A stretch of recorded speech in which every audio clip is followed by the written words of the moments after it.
come from, man. Anybody show you love, man, and show you that they want to see you win, you can't do nothing but embrace that. Show them the same love. You rock with them like they rock with you. You feel what I'm saying? Real nigga 101. Real want to be a self-made millionaire. Show you how to get it. You gotta do it, get up and chase the shit every day. Let no fuck nigga get in your way. The day Young Dolph, the Memphis legend, lost his life was the day we really got to know how deep the Trulla Mafia ran. Young Dolph was just 36-year-old when he lost his life, when Trulla Mafia, a crew running deep, decided to turn a bakery into a war zone, leaving the streets in shambles. Today, we are diving deep into the beef between Young Dolph and the Trulla Mafia and why they are one of the dangerous gangs out there. If you know Young Dolph, then you know this man stood on business, started from the bottom, built his own empire, paper route empire.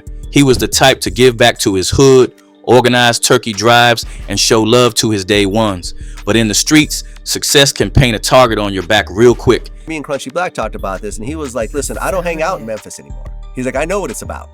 You know, if I'm in and out. I don't really hang out in Memphis because I found out the hard way that, you know, staying in Memphis and coming back home from big shows or doing big things and being around the people who know you or being around you for a long time, went to school with you, and, you know, like that, they sometimes don't appreciate you putting it. Here's what actually went down that day. Young Dolph rolled up to Makita's homemade butter cookies, his favorite spot. He's just trying to grab some cookies. But little did he know, two hitters were waiting. They pull up in a white Mercedes, jump out, and start blasting. When the smoke clears, Dolph's gone. 22 shots. That's how they did him. The streets went crazy. Hundreds of people showed up at the scene. It was wild.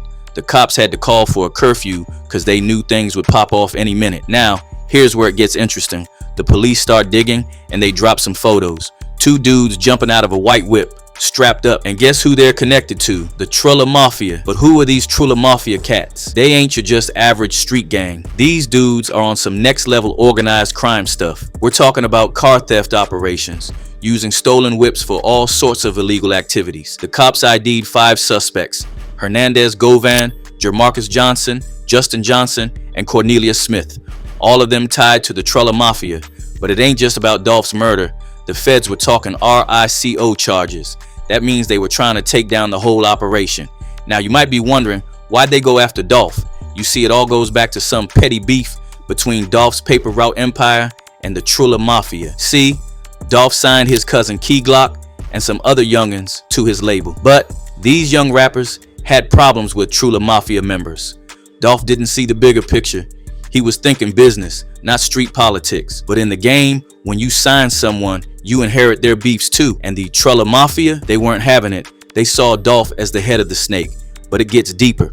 See, this whole thing goes back about 10 years. Young Dolph used to be cool with J Money.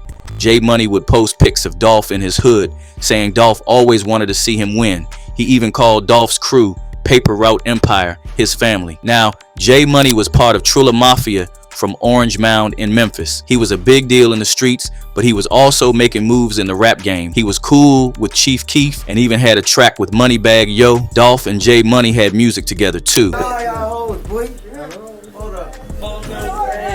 The relationship between Chief Keef's Glow Gang and J Money's Trulla Mafia went deeper than the surface. In fact, at one point, J Money was even calling his set the Glow Gang Trulla.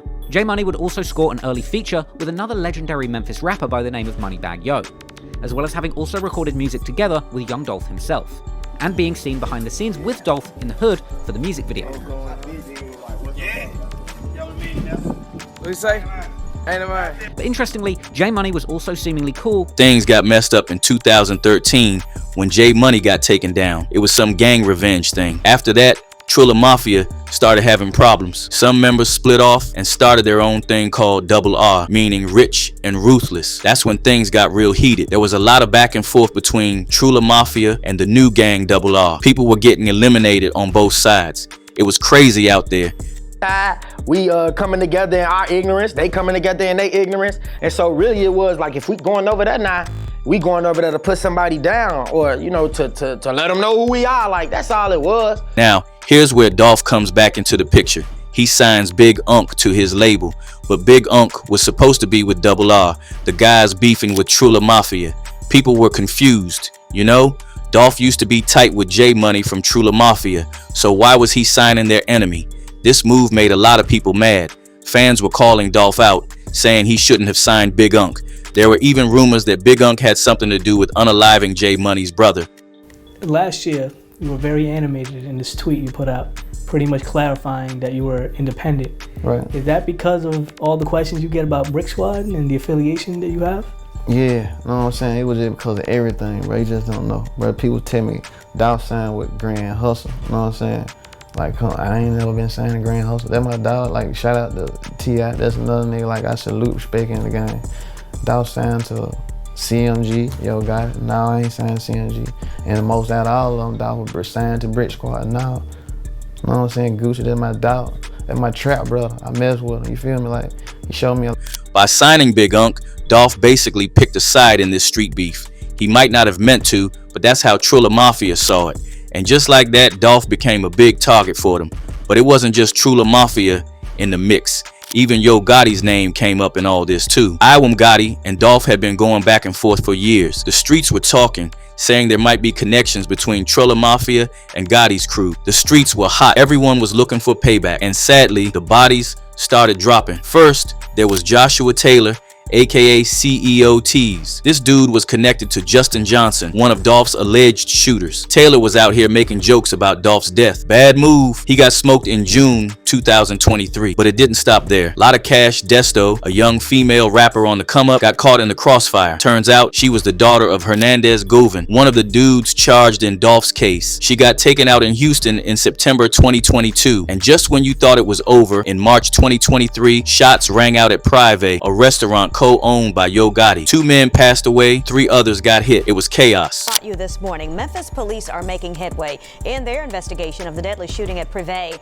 where 7 people were shot and 2 were killed. So where are we now? Justin Johnson was found guilty of first degree. He received a life sentence for the murder charge. Johnson was then sentenced to an additional 35 years for the conspiracy and firearm charges. Cornelia Smith snitched on Yo Gotti's brother Big Jook for paying them $40,000 to take out Young Dolph. So as you can see, there are a lot of deeper connections that we don't know of. The Trulla Mafia's still out here, but they're feeling the heat. The feds are watching and the streets are restless. This whole situation shows just how real it can get. One moment you're on top, the next it can all come crashing down. It's a reminder that in this game, your past connections can come back to haunt you. As for Young Dolph, his legacy lives on. His music, his spirit, his love for his community, that's what people remember. The streets are talking and everyone's got an opinion. Check out what some people are saying. One fan hit up the comments, keeping it real. This young men killing each other over words, ending their lives for nothing. But not everyone's buying the official story. Peep this. How did Dolph not see that coming? There's no way he made that big of an oversight in signing Big Unk that he couldn't see the writing on the walls that spelled out his death if he would have signed him. That shit doesn't make sense. Like that shit don't even go together. What really happened? For real, it makes you think. Was there more to this than what we're seeing? Did Dolph miss something, or was there a bigger play going on? That's why I want to hear from you. What do you think really went down? Was it just street beef that got out of hand, or is there more to this story? Drop your thoughts in the comments below, and if you found this breakdown interesting, don't forget to